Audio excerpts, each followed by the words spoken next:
All right, everybody, we are back. Welcome to the UFC 322 JDM versus Islam post-fight show. We just wrapped up the watch party. UFC 322 just came to an end, and the victory drums, as you just heard, sound for the new welterweight champion Islam Makhachev, and also and still women's flyweight champion Valentina Shevchenko. Both fighters went out there and just dominated their opponents. Islam Makhachev 50-45 all the way around. Valentina Shevchenko 50-45 all the way around. And that is how the night ended. And very impressive performances. We were having... Some people are upset about those performances. Some people are upset about those performances. We were on our way to, I would say, an all-timer in a lot of respects. Came in hot. That main card came in hot, Mike. Came in hot. Bo Nickel, big knockout. Benoit Saint-Denis, big knockout. Carlos Prates, big knockout. Michael Morales, big knockout. And then we got to the title fights, and they were very dominant, but aesthetically pleasing. I don't think that that would be the correct assessment, but it's okay. A win is a win. Islam Makhachev now is in interesting company. Valentina Shevchenko is now approaching history herself. She's in company that she has no company in one respect, and is in very, very, very rare company in another. Yes. And we'll talk about that and much more. We'll answer your questions. But I am Mike Heck. That is the great Jed Meshew. And hi, guys. Jed, this is a 3 Michelin-star card on paper. What? And I think all in all, I think everyone should sort of stand by that. I think this is the best card the UFC's put together all year. I think it's probably the best card they put together in the last 18 months, if we're being honest, since UFC 300 on paper. That was probably the most excited I've been heading into a fight card in quite some time. Having said that, now that it is all played out, what would you grade UFC 322 as a whole now that the dust has settled? I'd still give it a 10, out of 10. I think this is... and I want to be really clear, you don't have to. This is for me. I totally understand, there's a lot of, in our live chat as we were doing it, and I saw a little bit on social, wasn't able to be super on social. There's a lot of pushback to how the fight night ended, right? The co-main and main were not interesting fights, especially if you are a little bit more casual, you want something just a little more fun. In any way telling you, you gotta really enjoy that or you're not a real fight fan. It's totally okay if you thought those were boring. They weren't the most, those weren't fights of the year. They just weren't. I don't necessarily need a fight of the year. I've been pretty open about this. Those fights, it didn't matter how those fights played out. I was going to like it because they were so substantive and I learned so much. Will I go back and watch Islam Makhachev versus Della Maddalena 100 times? No. Will I go back and watch it? Yeah, I'm almost certainly going to rewatch the fight a couple of times because it's such a dominant performance and a significant one for the history of the sport. But if you're not thinking in terms of that, if you're just like, man, I had my friends come over, I told them this is the best pay-per-view of the year, we're going to buy it, and my friends don't really watch fights. Those friends who don't really watch fights, they probably didn't have a great time, and you're totally justified not loving that. For me, strictly from a high-level mixed martial arts enjoyer, I had a really good time tonight. I loved the undercard, as you mentioned, and we'll talk about. Not the full undercard. It started a little slow. It built up as we grew.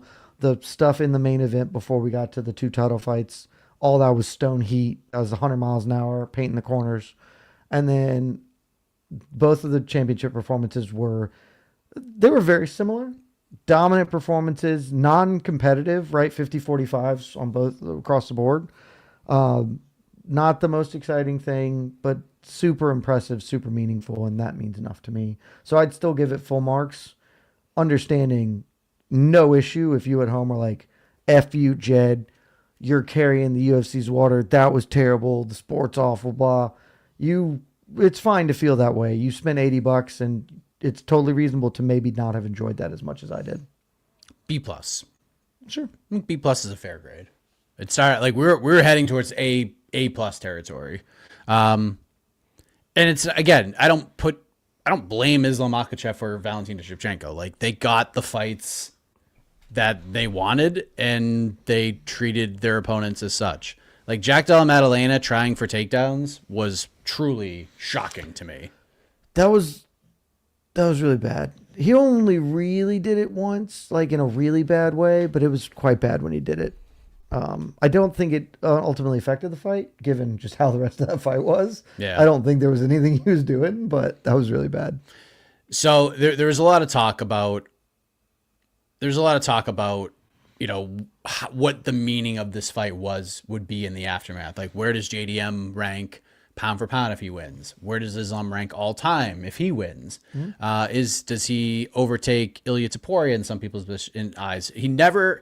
Ilya never jumped Islam for me, so Islam just remains number one. But coming out of this, when we look at sort of the history and the greatness levels of Islam Makhachev, how much did tonight change things for you, and just kind of the overall, like, this dude's the best fighter in the world discussion? Like, did tonight change anything for that? And did tonight change anything in terms of his all-time greatness levels?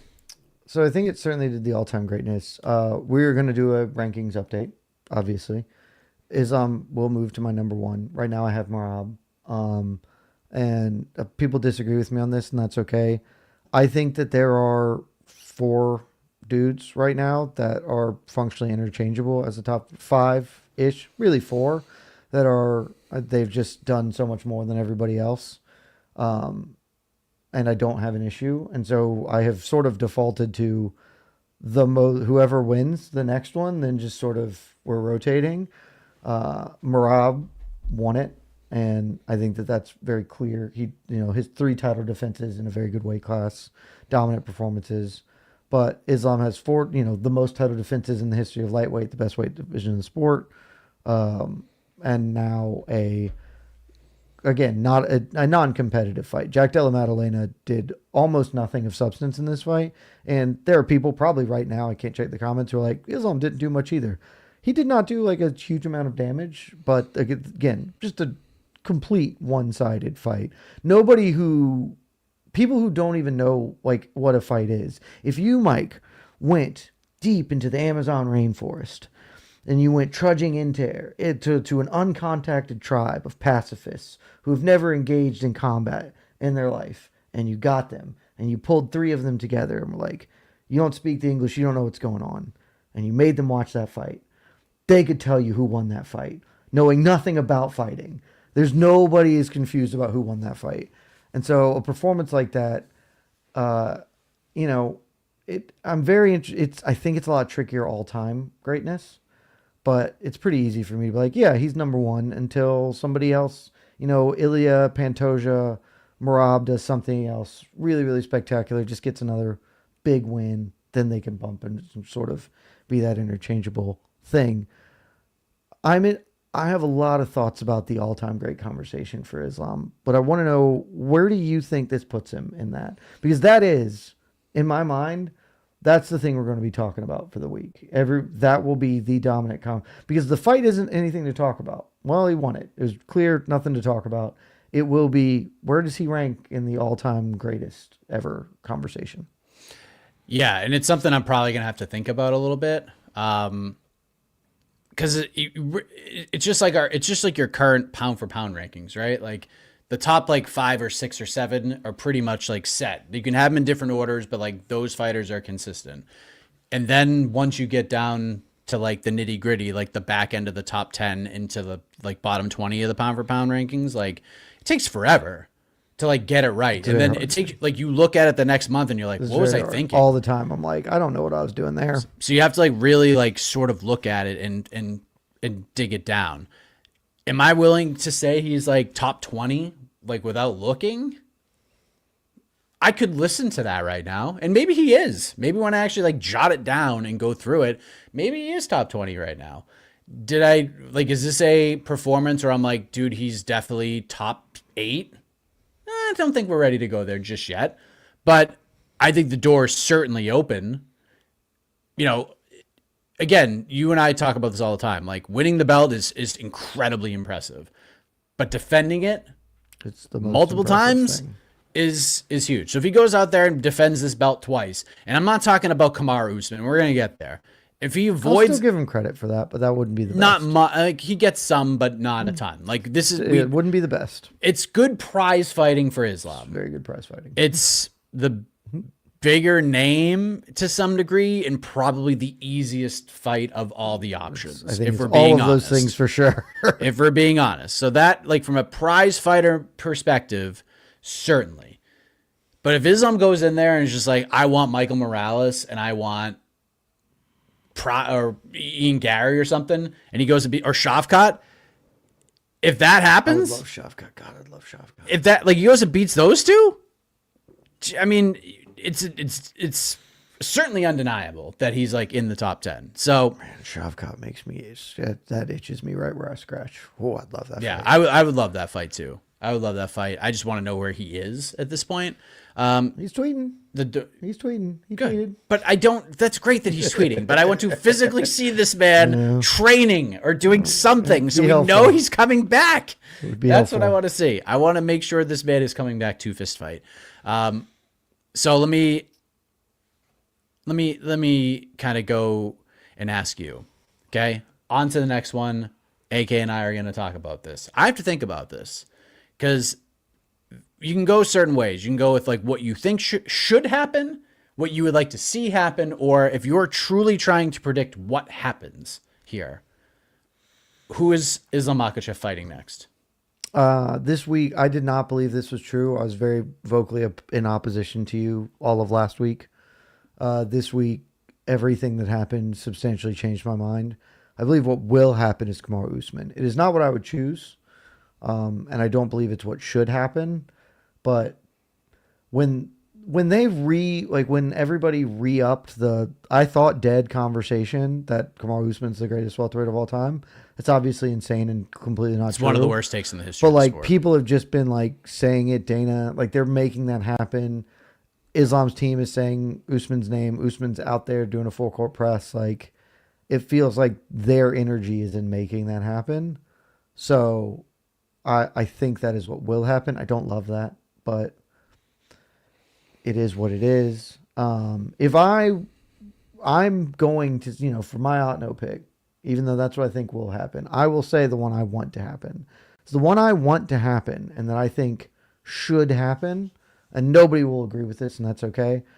I desperately want him to fight Shavkat Rakhmonov. I think that Shavkat Rakhmonov, through no fault of his own, he was ready to fight for the welterweight title in December, and Bilal pulled out. Bilal got injured. I'm not saying Bilal pulled out. Bilal legitimately could not have fought.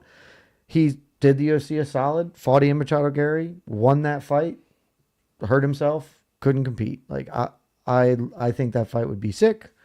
I know that there's some familiarity there for a slight period of time. Shavkat trained with Abdulmanap, but I don't think that that's a blocker to this fight. That's the fight I would make. I don't believe it's the fight that will happen. A couple things I want to say just based on the comments. One, Todd and Jameer specifically. Like Jameer is such a troublemaker anyways. I already put the hand up. I was wrong about the way you take. He very much owned that. Oh, I own, if you and did not watch I the own. watch party. Unlike very much own that one. Unlike most people, when I'm wrong, I will come out here and admit that I'm wrong. I don't make excuses. If I'm right, I'll say I'm right, and if I'm wrong, I'm wrong. Like that's just the way that it is. But to say that Dana White's take, honestly, as bad as my Zhang Weili take is, Dana White's take about Kamaru Usman being the greatest welterweight of all time is 100 times worse. It's very bad. It is a way worse take than me picking Zhang Weili to beat Valentina Shevchenko. And it's like not even on the same planet. It's not even in the same solar system because that is the most ridiculous thing that has ever been said into a live microphone. In a world where Georges St. Pierre actually exists, you can make a case that Usman isn't even the second best welterweight of all time. It's not a case I would make. I don't believe Usman is the second best welterweight of all time. I think Matt Hughes, yes. All right, I will listen to that. I think it is much more like it is a bet. I'm not going to die on the hill. That is my belief. Yeah. It is, to me, unquestionable that there's a better case that Hughes is number 2 than there is that Usman's number 1. Usman has no credible case to be number 1. Yeah. It is a ludicrous stance. Yeah. GSP was in, like, someone's like, oh, they hate GSP. GSP was there. Yeah. He was literally in the building tonight. GSP is just, they don't like him because he did a thing. And so they are going to treat him like he doesn't exist, and they can try and get Usman over for a fight they want. Here's I think he's going to get the title fight. Like, it seems like he's going to get it, which sucks. Usman? Yeah. I felt like this was the fight for a long ass time. So this was a take that I actually felt good about. I will say though, up until about 20 minutes ago, I was incredibly confident that it's like, oh yeah, it's Usman. Like, there's no doubt about it. The fact that Islam Makhachev did not say his name when it truly mattered, now I'm like, I still think they'll go Usman, but I don't know, man. Like, the way the broadcast team presented this night was, they call it, like Anik said it all night long, it was moving day. It was moving day, right? And boy, did they move. Like, what Michael Morales did to Sean Brady tonight, like, he deserves it way more than Usman does right now. Oh, very much so. Pratis, no, great win, but I wouldn't, he's not over Kamaru. No, you can't. And I still think, like, honestly, like, I would rather see Morales get it than Kamaru Usman right now. I would much rather see that. I would much rather see that. That is, to 0% me, a chance that much happens. more interesting fight. I think that's a 0%er. Like, just watching what Morales did, I'm just like, Jesus. I love that kid, dude. Yeah. I love that kid. I I think he'd be hell for Islam too. Yeah, no, I think so too, and that's why I want to see it. That's why I think there's just a 0% chance it happens. Like, of all the people, Morales is just going to fight Pratis. That's just what's going to happen there. Yeah, I love that fight too. And that fight rocks, and there's nothing wrong with it. I think Morales probably does deserve it, but I think he's fifth in line and not going to happen. But I don't think if Islam fights at the White House, right? Like, because that was the call. If you guys missed it, like, Islam goes out, White House. Everybody Donald wants to Trump fight opened the White White House, I'm coming, or something like that, right? Everybody wants to If fight he the White fights at the White House, he's not fighting Usman. He's fighting Topuria. Like, if he fights at the White House, that is the fight the UFC is going to make. It's very possible. So Very possible. I would hate that. I would hate that so much. I would not like it either, because like the amount of I won't hate it if he's fighting him at lightweight, then that's fine. But if they're gonna let Topuria fight a welterweight, I don't know what we're doing. It's become pro wrestling in the worst ways. Yeah, I would hate that. If they fight at lightweight, that's fine. But Islam versus Usman is not a White House fight. It's a headline. It's a main event for UFC 326 in Miami. It's not the biggest card of all time. I agree. It's just not. I don't think Islam should be on the White House card, but he's calling for it. Everybody's calling for it. Maybe he'll get it. I do want to circle back to just get this out there. I don't think Islam Makhachev has moved into top 10 all time, but I'm open to the conversation. The thing I said beforehand, and the thing I'll continue to repeat, is people often, and this is not just MMA, but certainly MMA fans, all sports fans, they throw out top 10 before they realize how few spots 10 actually is. Because when you start adding up the fighters, there aren't many slots. My take has strongly been, it's John Jones, George St. Pierre, Demetrius Johnson, Jose Aldo, Anderson Silva, Fedor Emelianenko. There's not in my mind, a credible argument that Islam Makhachev has surpassed any of those people. They all have 8+ title defenses. It's an insane accomplishment that is almost unparalleled. So, like, that's over half of your top 10. Habib is sort of a weird case. You can start to make an argument that Islam Makhachev has accomplished more than Habib. I think that that's a pretty credible argument at this point. But it is sort of weird in, like, how Habib will just always be an anomaly. But if you don't want to put it, I don't think he's in the top 10, but he's sort of his own thing in that top 10. I think Alexander Volkanovski I would argue that he has accomplished more than Islam Makhachev has at this point, though that's getting tighter, right? They're just so, people are super high on Alex Pereira. Alex Pereira has obviously accomplished an incredible amount as well. I'm open to him being in that top 10 spot. If he gets a couple of title defenses, I think that's no question. Obviously, Murad Dvalishvili, I think, is very close to top 10. Max Holloway has accomplished just an enormous amount over a long career that's still going. 10 is so few spots. I think Islam I'm very certain that he's top 15.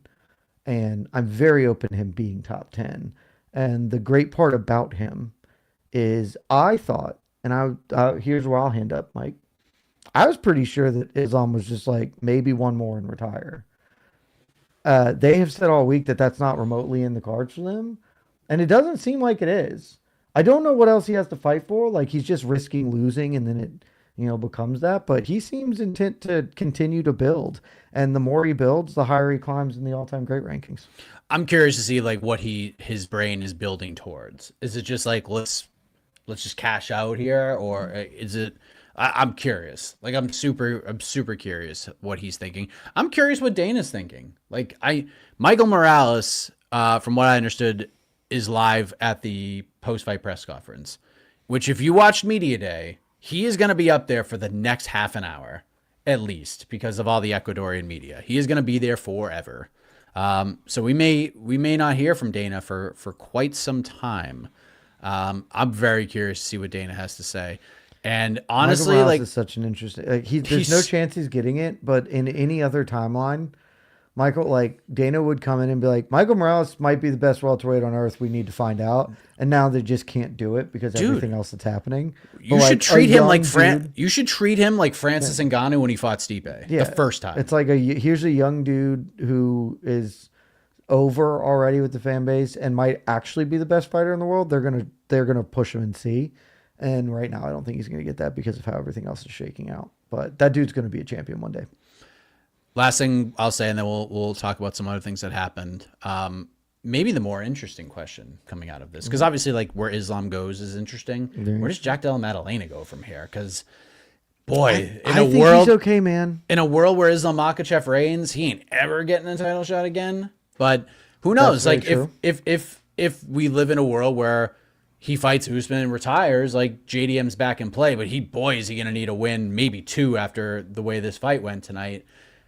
Where does he go? Is this just like, let's go back to the drawing board and chill for a while? Just go and chop wood, man. I think JDM's in an okay spot, right? Like, this is a very tough defeat.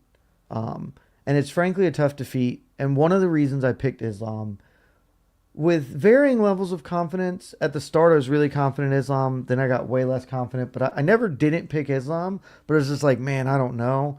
I settled somewhere in between being super confident and like, okay. And it was just like, Jack's been close to losing several times before, and he's just not done it. He's found a way to get over. And so I think this was always going to come, and if it was going to come, it was probably going to come in this fashion. Jack's still super young. He's super talented. He's 29 years old. Welterweight is heating up. There's a lot of things going on, but he's a forever champion. Once you're champ, you're always champ. And that affords you some accommodations. You're always closer to a title fight than other people are because they get to promote you as a former champion, right? He's still improving. I think he showed some bad things in here, frankly, like some clear mistakes that he shouldn't have done. But he didn't get totally, well, he did kind of get run over, but he didn't get like super injured or whatever. He just clearly lost. Holistically, I think he's in fine shape. It would be better if he won, but there are a lot of dudes he hasn't fought at welterweight. There are plenty of matchups to do. You can roll him out there. You can let him fight way back. You don't have to throw him like right in against, Ian Machado Gary or whatever. You can have him fight Leon Edwards or something. However you want to get down. Let him build his confidence back up. The thing I'm the most interested with Jack is how does he look after this? As we talked about on the watch party, I've been trying to rack my brain. I've seen fighters be defeated before, and I've seen fighters be broken before. And I don't necessarily think Jack was broken in the same way we think Fluffy versus, Homie was. Roman Dolidze was broken. I don't remember ever seeing a fighter look the way Jack did heading into round 5, where he didn't look necessarily like he was giving up, but he looked like he was going to cry. He looked like a man who physically saw his dreams leaving him. Yep. And knew that he could not stop it. In this, like he straight up, he looked, and this is the stupidest analogy of all time. I'm so excited for this. He looked like Tom Hanks when Wilson is floating away in Castaway. When he is just like, Wilson is leaving and floating away and he can't go get him because he can't leave his raft. There's nothing he can do, but this horrible sadness is befalling him. And that is exactly what he looked like heading into the 5th round. And I wonder what that does to a man. Like, I believe in General and Jack Della Maddalena. He'll go back. He's got a good team around him. You know, they'll circle the wagons. Volk will be like, I've literally been exactly there. You know, but you never know what the catalyzing event is going to be for somebody to start a slide. And like, to be that defeated, I'm really interested how he comes back from this. I hope he comes back really well. I want to see it because it could be anything. So we have a new there's a new champion in my eyes for the most frustrated fighter I've ever seen in a fight. It's Jack Della Maddalena by a mile. He was really, really frustrated in that fight. Before, the champion was Douglas Lima when he fought Yaroslav Amosov. I was at that fight when Amosov won the Bellator welterweight title. Yeah, that was really, really bad. I'm saying, I was literally sitting behind Lima's corner, and like, you just saw a man who knew he had no chance of winning. Like, he would go back to his corner just looking more and more frustrated, and I was just like, I remember tweeting out, I've never seen a more frustrated fighter in my life than Douglas Lima. Until tonight. Jack Della Maddalena, just the anguish on his face before round 5 was just unbelievable. Like, Islam just, I don't think JDM can be like broken. No, because he's just such a dog. He didn't look like he gave up. He just looked like he looked like he couldn't win. Yeah, he looked like he just knew. Yeah, it wasn't like, oh, I'm gonna stop fighting or I'll find the way out. It was just like, there's nothing I can do here. Yeah, it was crazy. Which would obviously be really hard to deal with, but like that's why I'm interested. But I think he's fine, broadly speaking. If this doesn't break him mentally, and I hope it doesn't, I don't think it will. You know, he's in a better shot than Bilal is, right? Like, he's got the win over Bilal. If Islam doesn't stick around, he's certainly back in the mix. He needs at least a win, maybe 2. Yeah, he's just young enough to still kind of really be a player right now, so he's okay. I'll tell you right now, man. Though if they book him against Sean Brady, that might be a very big concern. That's exactly what I'm saying. If I'm Sean Brady, I'm calling for JDM till the cows come home. Like, that's his... Might be a very big problem if they book him against Sean Brady. That's huge. Or did you feed JDM? Do you feed him Leon Edwards? Get him... I think throw him on that card in February. I think it depends. If Bilal loses to Ian, I think they're just going to pull the trigger on Bilal Leon and do that. The whole let's have the fist fight again thing. But I don't. I mean, it wouldn't be bad. I have much more. I don't know what you do with Leon. Yeah. Other than just feed him to somebody. Bonuses, by the way, for those wondering. No fight of the night. Oh, damn it. No fight of the night. I think it's pretty. I mean, it's about as obvious as you can get because we had a historic stretch of greatness. I'd say there was like 4 straight knockouts. I'm just going to say those 4 knockouts, the 3 main card openers, and Bo Nickel. Nichols, Santini, Pratis, Morales. Probably the easiest that's pretty bonuses in the history of the UFC. That's pretty straightforward. All of them were good. In a shocking turn of events, Ethan Ewing did not get one despite asking for one. So just something to focus on. By the way, I'm just looking at something interesting as far as like websites that create future betting lines. Guess who gets the future betting line against Islam Makhachev right now coming out of this event? I mean, the way you're saying it means it's not. So I'm going to say Carlos Pratis. Michael Morales. Wow.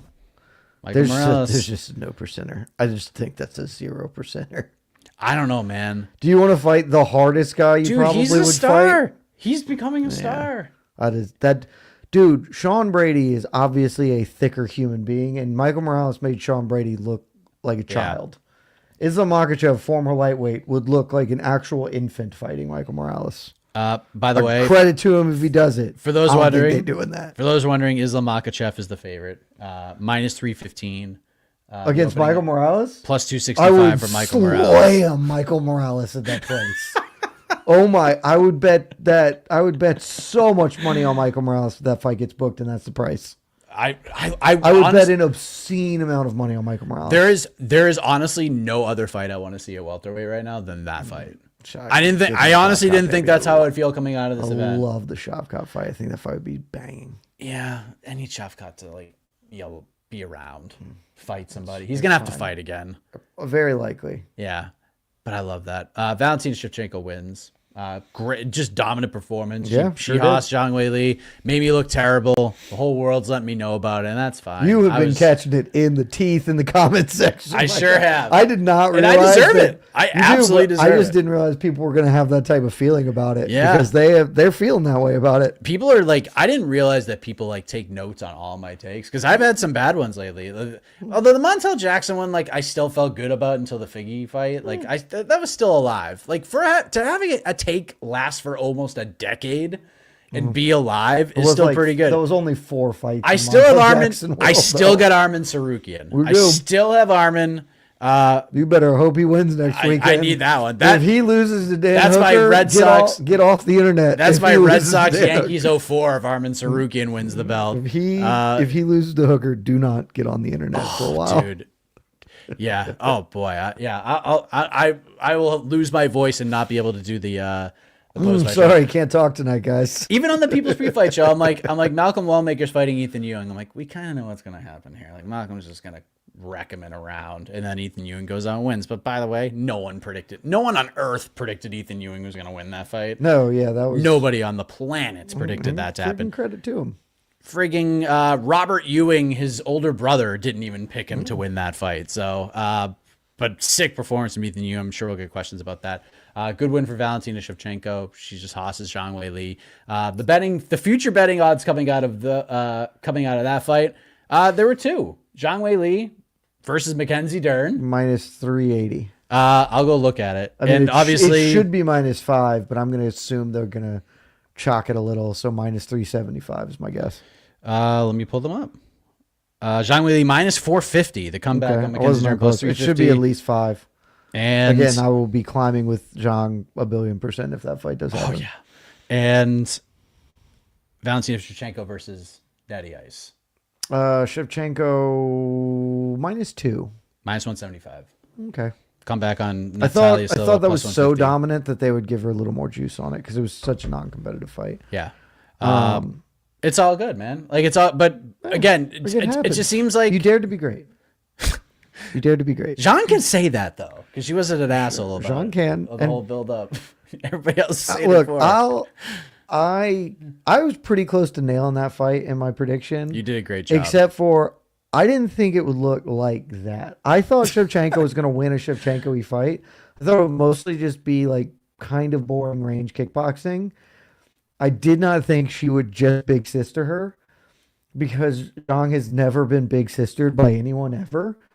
And like, yes, I've seen Shevchenko big sister Jessica Andrade, but I also saw Zhang big sister Jessica Andrade. So it's like they're probably even.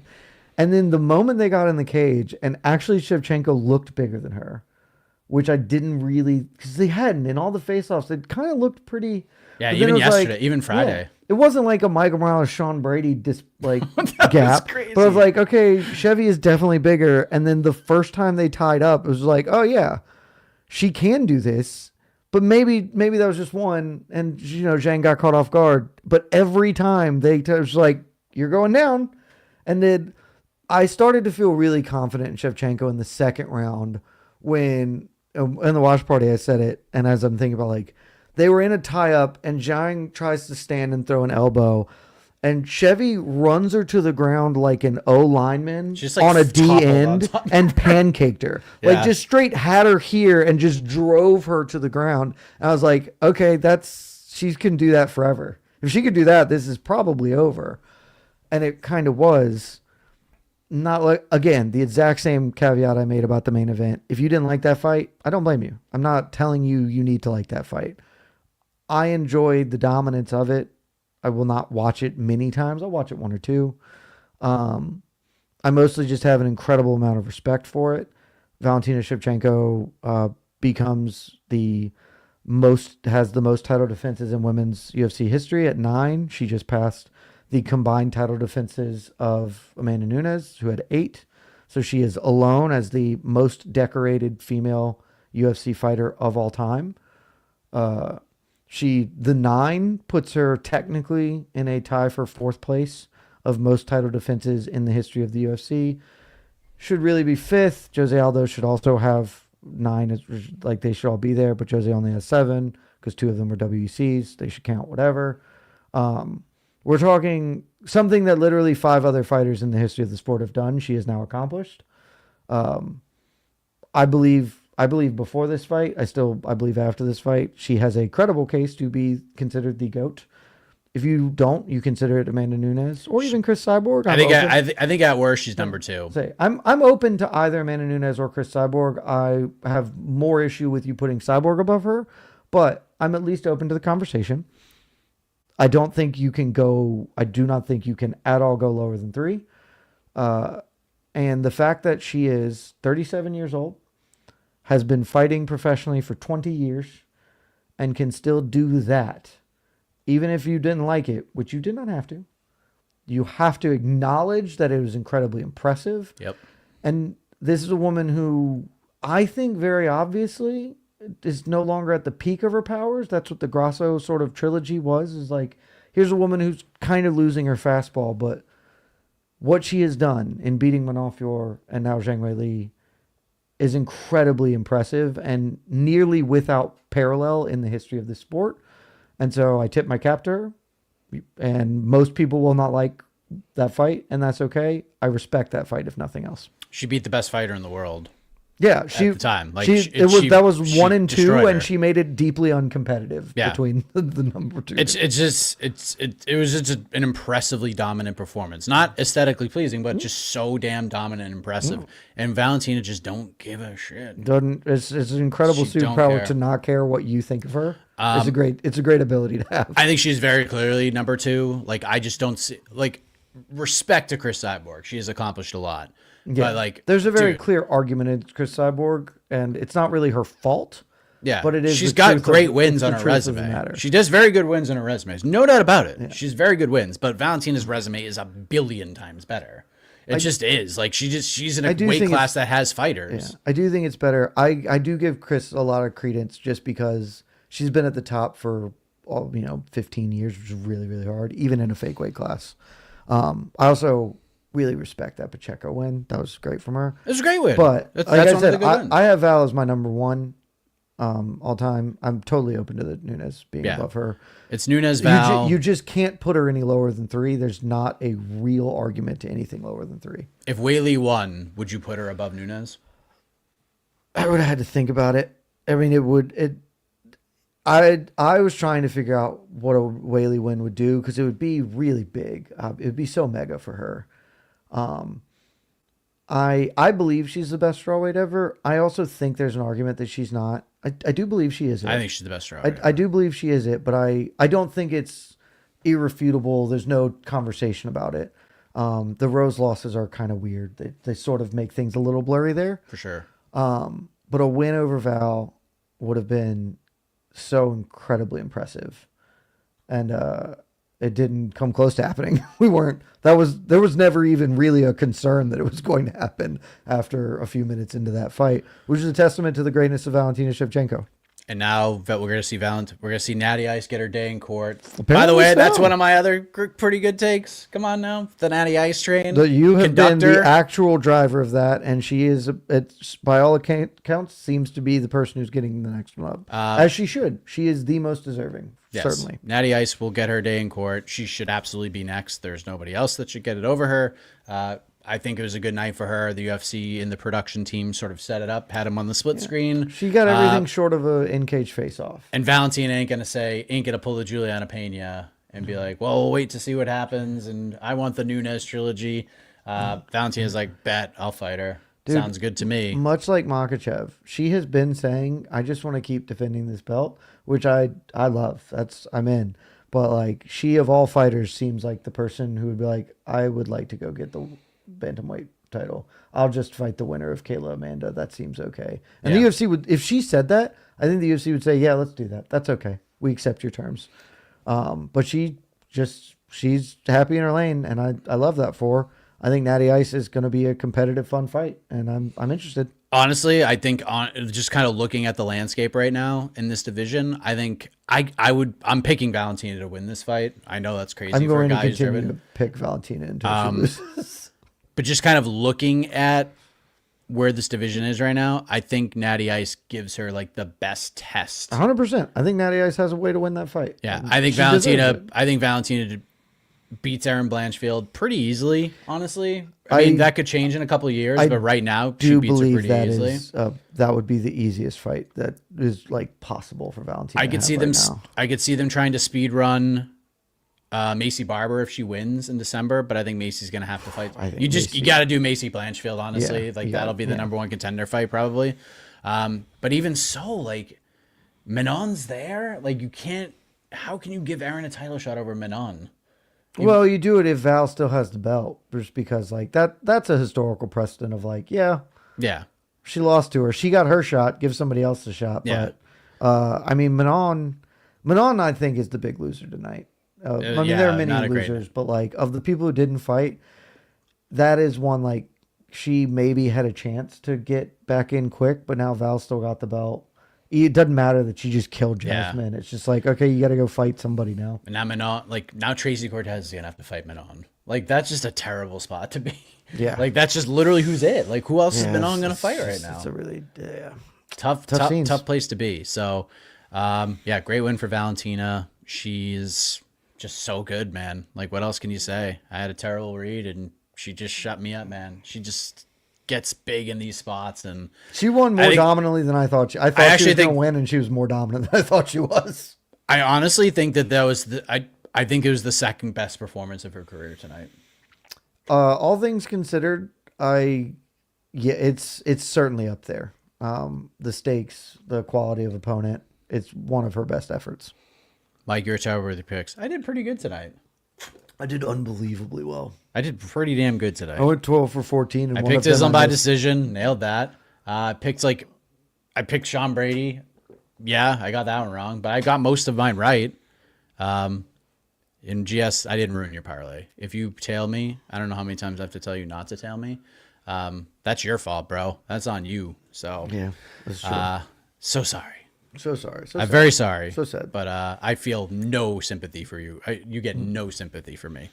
It's none. Like, I mean, less than none, whatever that number is. I have sympathy for you. I'm so sad. I'm so sorry for you. No sympathy. I'm terrible at picks. I'm not a bettor. I don't know why you would tail me on anything. Don't tell me either. I've been doing terrible this year. Though I did fine today. I'm winning this year, but it ain't pretty. It just ain't. My all-in bet on Tom Aspinall didn't lose, so I'm okay. Speaking of winning this year, we already talked about it a little. But we should probably pour one out for Sean Brady, because Michael Morales did that man very, very dirty. Yeah, Sean Brady's done, man. He did that man very, very dirty. Yeah, that was tough. Michael Morales. I'll say it again. I want Michael Morales versus Islam. Like if the UFC called me and said, "Mike, you get to pick it," I'm picking Michael Morales. That dude impressed me so much. I think he has a chance of beating Islam. Like I really think he has a chance. I think he would beat Islam, and I love Islam. I've supported Islam forever. I believe my do it UFC. Do the thing. No one wants the Usman fight. Like truly, nobody wants it besides Kamaru Usman. I concur. Even Islam didn't call for it. So like, no one wants it. Please don't do it. The division is so good right now. It's the best it's been in so long. Do the right thing. Make the guys who have done the work for the last 4 years get in there and fight for the belt. Please do this. Please. Please give it to Michael Morales. He deserves it. What a performance. Carlos Praches, friggin' gangster. That was awesome. And dude, if Morales wins the belt, we get Morales Praches for the friggin' welterweight title? Come on. That's like the... Yeah, I want to see those guys fight. So I don't care when it happens. I would like to see them fist fight. That seems very fun to me. Yeah, bro. Those two guys fighting seems very, very fun to me. Yeah. I want to get to the peeps, obviously, because there's a ton of super chats already. Morales rocks. He's great. Praches, great win. We'll see where Leon Edwards goes from here. Either he fights JDM or he's gone. I kind of think that's where we're at right now. The Battle of the Bennies. the battle. Benoit Saint-Denis. Benoit Saint-Denis made it look versus easy. Beneil Dariush. Pretty shitty week for Beneil Dariush. He misses weight, Was loses about as bad as 20% of his possible. first, and then gets knocked out in 16 seconds. It was. He got knocked out. People won't really remember it. He got knocked out twice because he got slumped and he went face down, and then he kind of popped up, and the right hand came into the side, and then he went full flat. Yep. So he went tripod unconscious, full flat unconscious. And then he woke up and was like, what happened? And then he immediately stopped protesting because he very clearly, that was a good stoppage. Really tough scenes for Benny. Dude, I don't even think he was protesting. I think he So truly just didn't know what confused, happened. like what occurred. Also very possible. Because when he was leaving the octagon, he was like looking at his coaches, and he kept saying like, "What happened? Like what actually happened?" It was just so fast. It was such a quick shot. I mean, yeah, he caught that left hand right on the side of the head and just dead. Yeah, It's a shame. Pouring out for Benny. He was a really good fighter. He'll never fight for a belt. Probably deserved to fight for one. But if he didn't get injured, I remember he was supposed to fight Islam Makhachev. What a huge fight that would have been. yeah, I mean, Such a and big that fight. at the time that fight was I was really pumped because I was like, So was I. Benny, that fight's really fun. I think he was top 5 at the time. Like finally, like Islam's going to get a chance to fight, like get a top 5 win. I didn't even think he had a top 10 win at the time, before getting a title shot. But again, that wasn't his fault. He had fights lined up against a lot of people who kept didn't falling make out. it to the fight, and people would step in. And you'd say, "Cool, I'll fight that person," and it was just what happened. So, main card, we talk about Benoit Saint-Denis. So many fun fights for him. Lightweight rocks, and if you want to do Benoit physique, Saint-Denis great. is going to be the violence fighter of the year very soon. I wouldn't mind seeing Benoit Saint. I mean, just Oliveira always- should get the Holloway fight, but someday I'd love to see Benoit Saint-Denis fight Charles Oliveira. I think that'd be a lot of fun. Man, I would like to pitch this ahead for onto the next one. I do not believe this will happen. I want to be very clear about that. I know it won't. What I would like to happen, what I would make the phone call for. Hey man, hey, it's Mick Maynard. I know you said you were going to retire if we didn't give you the title shot. We're giving Paddy Pimblett the lightweight title shot. Justin Gaethje, what if you fight Benoit Saint-Denis? And if you beat him, we'll say it. This is a title eliminator. You can then fight for it. But I would like Justin Gaethje to fight Benoit Saint-Denis. That is the fight I would the most like to see next. Friggin' fun. I don't think it will happen, but I would move mountains to make that fight happen. I'm going through by the way, the Aaron Bronstetter thread of what Dana White that's is saying. So I think that's fun to go through right now before we go to the peeps. White vows that in 2 years, the UFC will hold all 10 spots in the top 10 top grossing events in MSG history. That's probably true. Yeah, tonight I believe is now number 3. They did over that's 20,000 probably true. people. White says that Della Maddalena versus Islam was not the most exciting title fight that you'll see, but Islam is headed towards GOAT talk after a dominant win like that. White says the UFC has a lot of options at welterweight. It'll depend on what Makhachev wants to do going forward, whether he's staying at 170, etc. White says the White House card won't be America versus the world. It'll just be the best possible card they can put together. Really bad idea to do that. White thought Whaley... All right, so I guess Dana White thought Whaley would be much stronger and do better against Shevchenko than she did. Yeah. He says that one of his friends texted him, "This is why we have weight classes during the fights." So Zhang Weili will be returning to 115. That's what I just learned. Yep. That's a very clear, we're not booking her up here. She can go. We don't really, it's fun to have Mackenzie Dern as champion. We're going to put her back and make her be champion. Okay. White says that the UFC is not mad at Jorge Masvidal, despite what he said at the Q&A yesterday. White says that when you get opportunities like Prachus and Ewing did, I didn't see that. take advantage of those opportunities. I'll talk about that in a second. White says that Morales is 19-0, is cool as hell, and checks all the boxes. Yeah, it's he kind is. of what you want to hear. White says that many fighters say that they are going to be great champions, but so few are able to achieve it. He gives Khabib's father, Abdulmanap, credit for telling him that Khabib would be a great champion, that Islam would also be a great champion. So Yeah, Abdulmanap is RIP, man. Always. Every time one of them fights, it's always like, yep. White says he blames himself for the brawl that occurred in the crowd. He says that security told him in advance that Dylan Dennis was moving his way through the fighter seats and that Jorge Masvidal told security that he was going to go after them. White said that they should keep an eye on him and then realized that all of Islam's team were going after him. He says that Danis will not attend any future UFC events, and they were asked if they wanted to press charges against him, which they declined the option to do. So there you have it. Oh, well, good for Dana. Own it up. All right. Boom. Okay. There are so many questions. So many. Let's get after this. We're not going to be here for much longer. I can just kind of assure you this. Here we go. LFC. It has now been 2 weeks post-betting scandal since we've seen Jason Herzog. That certainly doesn't seem normal. Perhaps the rumors have some validity? I mean, we put it up there, but like anything is... this is all speculation. Repeat it. Sorry, repeat it. I was chatting. He's basically saying that Jason Herzog has not been here for the last couple of weeks since the betting scandal and all the rumor and innuendo. And if that means... Oh, I don't think that necessarily means anything. I could believe that if I was them, I would not hire him to do it. Not because he did anything wrong, but why? There are other referees. If there's an investigation going on. Even if there's not like just...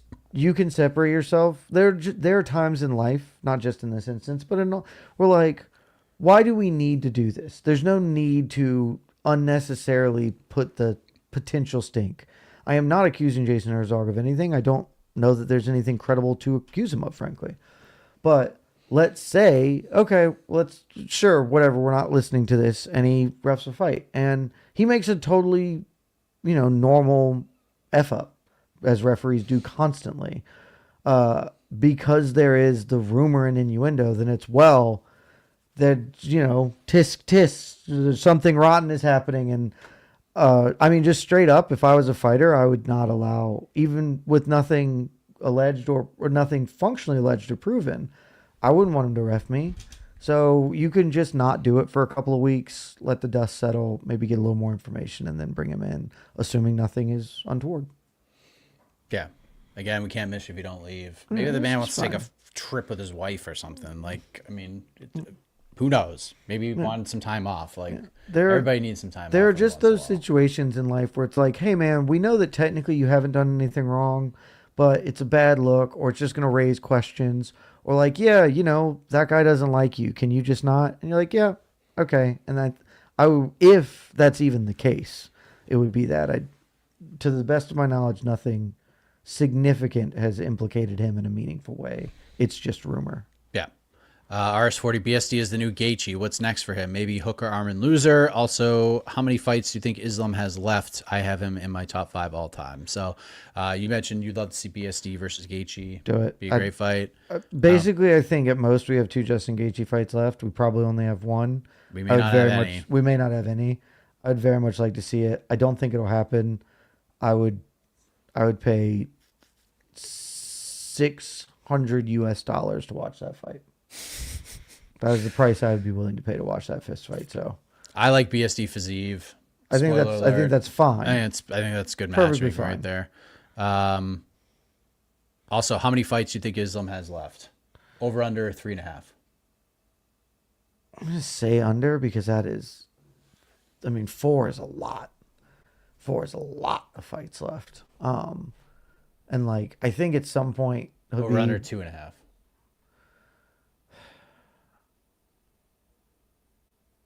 I'm gonna say under. I think he's got 2. I think he's got 2 in him, but he is not talking like that at all. And so maybe it's not. But at some point, I do kind of feel like Khabib's just gonna pull him aside and be like, "Hey, man, you've got enough money. You'll be well off forever. Every subsequent fight is a risk, and your legacy can be spectacular. And you shouldn't fight Michael Morales. So let's just pack it up and go home." So I'll say 2 is his number left. By the way, last question on that? Wasn't there a third piece to it? That was it. Okay. He just said he had Islam top 5 of all time. Maybe disagree, but sure. Maybe the greatest YouTube account of all time, Mike Bobo for Prez.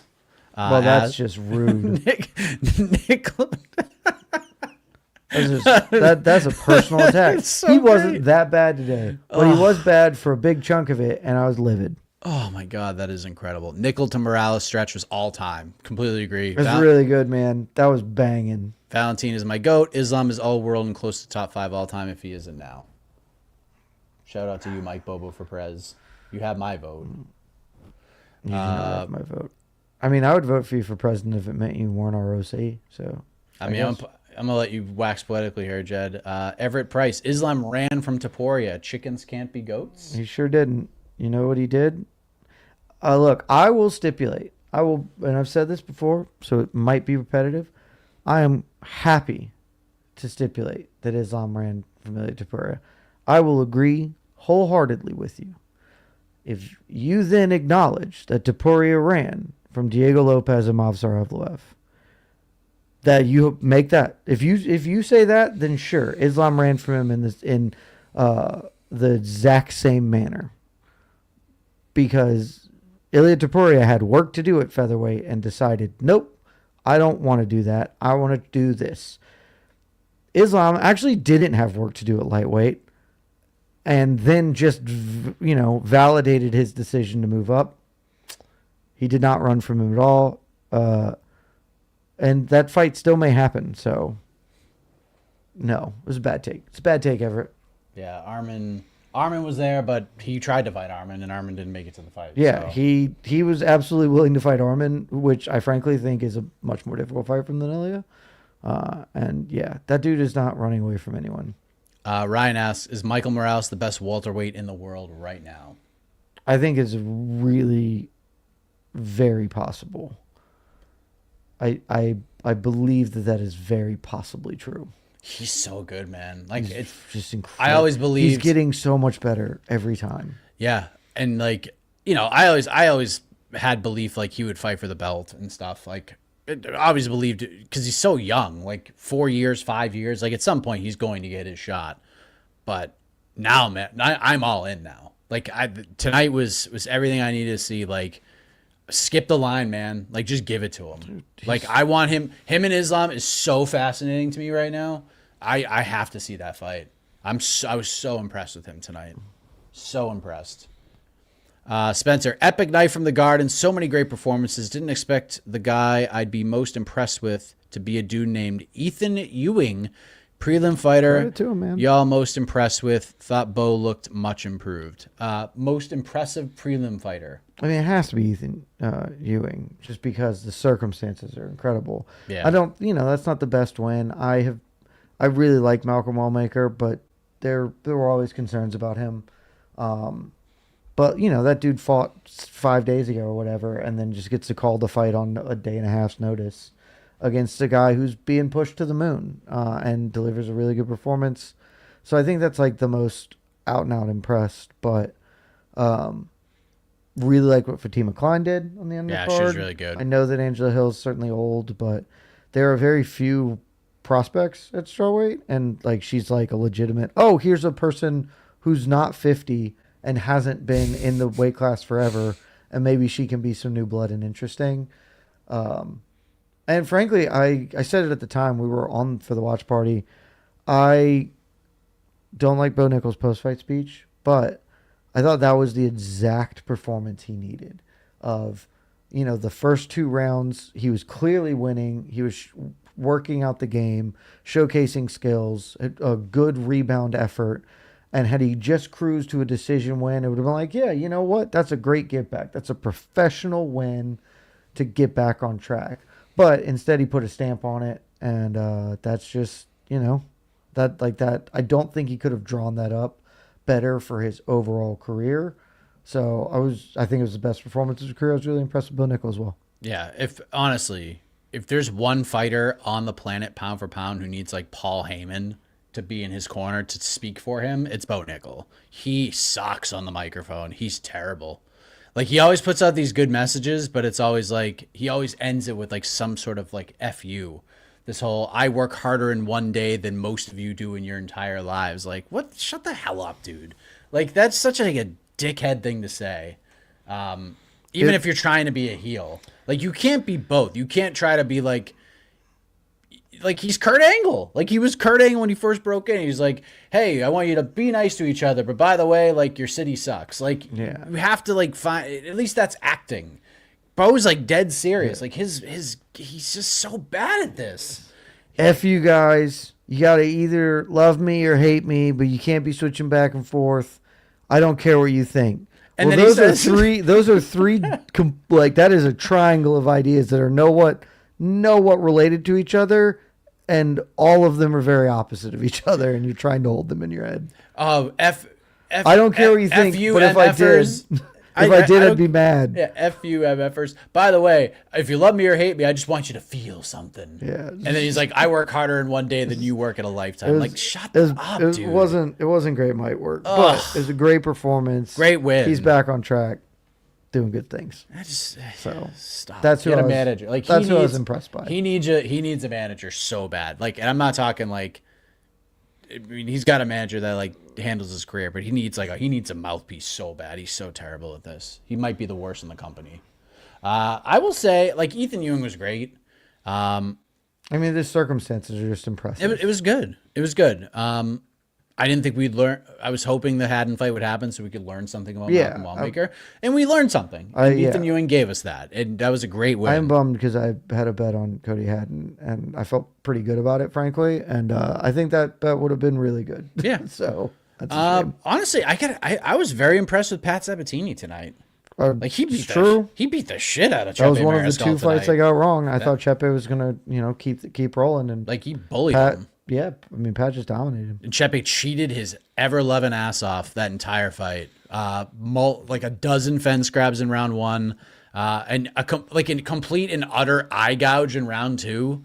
Not a single point taken. I mean, always cheat. Always cheat because no one's gonna take any points. But Shout out to Jack Della Maddalena, who cheated, and no one will ever talk about it again because it was such a non-factor in the fight. An incredible cheating up kick, right, like dead in front of Herb Dean, who did nothing about it. It was terrific work. For sure. Morning Wombat. Will the Dagestani's risk averseness override Islam's ambition and risk taking? Habib might want him to retire after Usman, but Islam might dare to overtake John Jones's 20-fight unbeaten streak. I also forgot Islam Makhachev has now tied Anderson Silva for the longest win streak in UFC history. So that's true. That's impressive. I forgot about that. Well done. Other people, I think it was on MK show, people were arguing that was better than Anderson's. That's not, and that's ludicrous. Most of Anderson's win streak was title fights. So it's just much better than Islam's. But it's still incredibly impressive to win 17 fights in a row, whatever the hell it is. It would be cool if that's what he set the goal out is I want to fight, 3 or 4 more times to get to 20. That'd be pretty cool. Like I said, man, I think they are likely to call it sooner than later.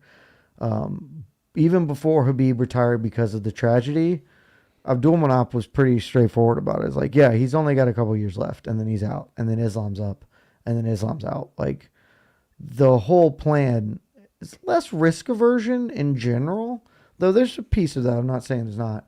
It's mostly like career management of, hey, this is a dangerous sport. You are sacrificing years of your life in exchange for money. Like, that is the trade-off. Once you start accruing success and championships and money, just leave. Get out while the getting's good. Dustin Poirier did it earlier this year. I think Habib leaving a little earlier than he planned, certainly, but I think Islam will leave before he gets retired. So I don't think he's there for long. Spencer, nice seeing Val in the GOAT convo. Jed loves Blanche, Mike loves Natty, and I love Kayla, but I think Chevy beats all three.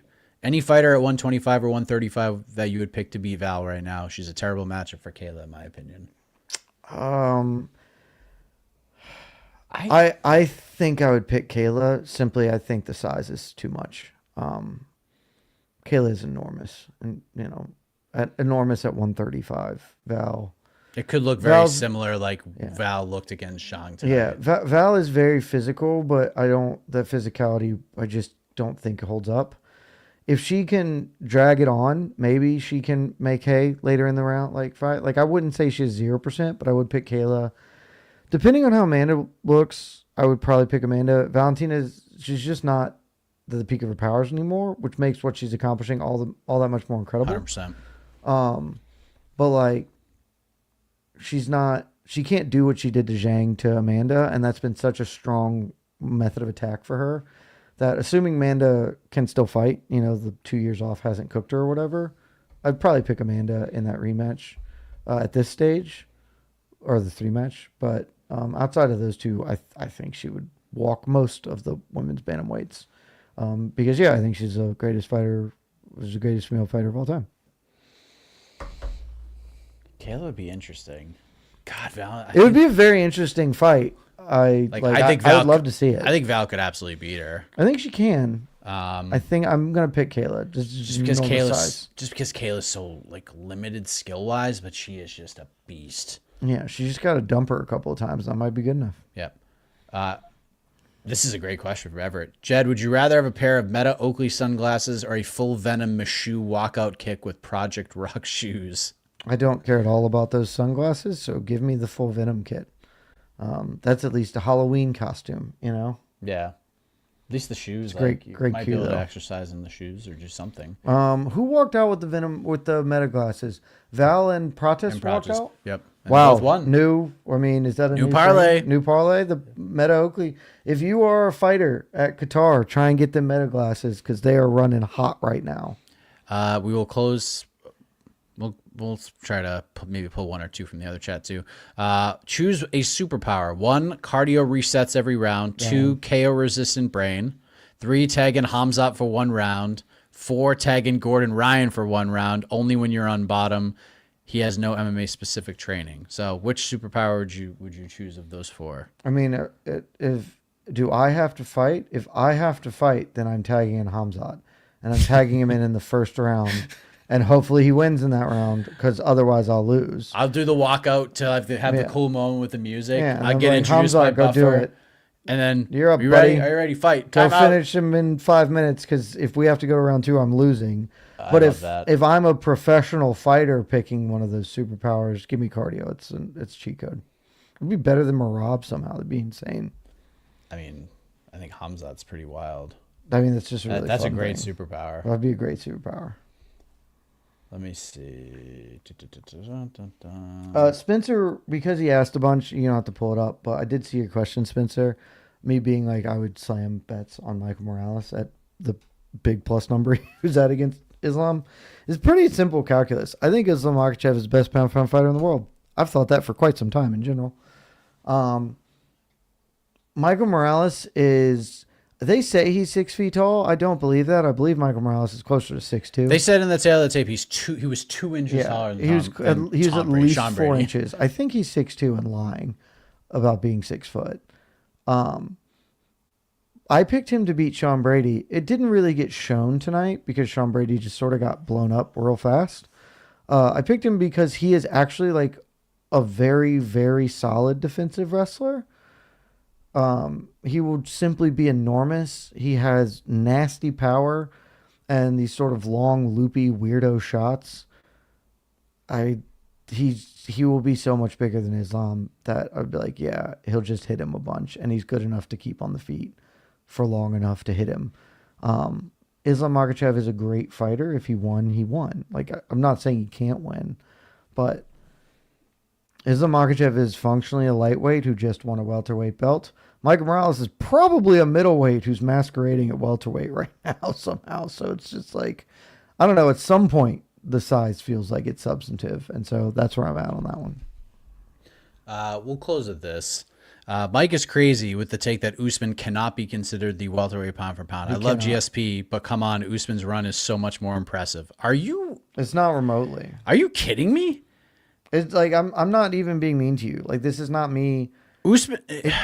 You saying that strongly suggests to me, and I'm not trying to pick on you, it strongly suggests that you became a fan in the last 5 years.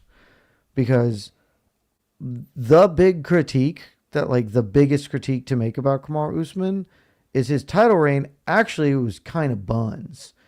Jorge Masvidal is fine. He's a fine fighter. Jorge Masvidal would be the second worst fighter on GSP's title reign. Like, if GSP beat Jorge Masvidal, he would have been the only guy on GSP's card that he'd be above is Dan Hardy. Like, this is the only dude who would be like a worse fighter than that. And 2 of Usman's wins are Masvidal. The first Colby Covington and the first one is a very solid one. The first one, by the way, was Masvidal flying to Abu Yeah, on Dhabi. 3 days notice. 3 days Terrible. notice and had to cut like and the 35 pounds. The fight was all Terrible. trash. Terrible fight. The second one, great. He killed him, and that was awesome. But like, that's not a historically significant win. The Colby wins are solid. I think the second one is substantially less good than the first one, both because it was a rematch and because Colby really wasn't like the most deserving at that point in time, but he got it. The first one, that's not any better than almost any of GSP's title wins. And, probably worse than quite a few of them, frankly, but those are at least solid, reputable wins. And the Gilbert Burns win is not bad, but it's like, that's not better than John Fitch. It's just like fun. Like that is the brick and mortar of a long title reign. Those are his title defenses. That's not, again, legitimate argument that Matt Hughes' title reign is better than that. George St. Pierre's it's not a contest. It's not even close. I can only assume that you simply weren't watching, and so you don't know. I lived through it. Every one of his title wins is just better. He is one of undisputably the 5 best fighters who's ever walked the face of the earth. Haider Hassan, Leon Edwards, Alexander Yakovlev, Warley Alves, Sean Strickland, Sergio Moraes, Emil Mack, the ghost of Damian Maia, the ghost of Rafael dos Anjos. The Woodley title win was awesome. Yeah, it's a great win. That was a great I'm win. not saying he has bad wins, but yeah. Covington win was good because that fight was awesome. Masvidal win, there's extenuating circumstances. Burns win was fine. The Masvidal rematch should not have happened. I think anyone who was watching fighting at the time thought that was absolutely ridiculous. And then he went from a rematch that shouldn't happen to another rematch that shouldn't have happened with Colby. Mm-hmm. Then he got knocked out by Leon Edwards, deaded, he lost convincingly in the rematch. I know it was a majority decision. No, but he lost that fight. Silly. Then he lost to Hamzat. Yeah. He went whatever. Yeah, he went 4 years without a win. Look, he's had an incredibly good career. Like he's one very of the 25. good. He's one of the 25 best fighters to ever walk the face of the earth. That's awesome. 5 title defenses, which is half of what George St. Pierre had. George beat Matt Hughes twice, Matt Serra, BJ Penn, Nick Diaz, Jake Shields. I know Jake Shields is kind of a crazy person now, but Jake Shields is a really historically significant win. Josh Koscheck, John Fitch, Thiago Alves. I'm trying to just pull the others. Like, again, the Dan Hardy one's bad. That's okay. Dude, he beat Karo Parisian in his UFC debut. That fight also rocked. The Parisian fight is like better than most of Usman's come up wins. If you believe that John Jones is the greatest fighter of all time, okay, totally reasonable. I believe pretty strongly that George St. Pierre had the greatest MMA career of all time. If I rubbed a magic lamp and a genie came out and was like, I have very specific wish granting capabilities, and the only wish I can grant is one, and it's you get to pick which fighter you'd like to swap careers with. George St. Pierre is the choice. He did everything that could be accomplished in the sport. He's an all-time great. Never had any real problems. I think he has the greatest career in the sport, and he very clearly accomplished more than Kamaru Usman did. It's very, very clear. The dude literally fought everybody that they asked him to fight. Every single person. So, yeah, there you have it. Yeah, and honestly, I don't even think that the UFC believes it. I believe they kind of don't like GSP because the end was a little weird, and they are trying to get Usman over. And, but it's, no. Look, I mean, a pure number standpoint, obviously, is also that's ridiculous. 9 versus 5, 1 is way more. But then even the quality of those numbers, this is not like even though I don't agree with the argument for Volkanovski over Aldo is his wins are better. He has fewer of them, but they're better. Usman's wins aren't even better than George's, and he has fewer of them. It's not a contest. It's not a question. Yeah. I think that ends that conversation altogether. So that's that. The music is playing, which means we are done. We love the music. There's still work that needs to be done. So we're going to be up working for the next few hours at least. AK and I will be back 11 a.m. tomorrow. So you can bring more of your questions, your matchmaking suggestions live onto the next one. So make sure you join us for that. But until then, everybody, thank you so much. Hope you guys had a great night. Thank you for sticking with us throughout. Even if there were some tech issues in the watch party, I will we'll make sure we fix that up for UFC 323. But have a great rest of your night, everybody. Appreciate you. We love you all. Love y'all.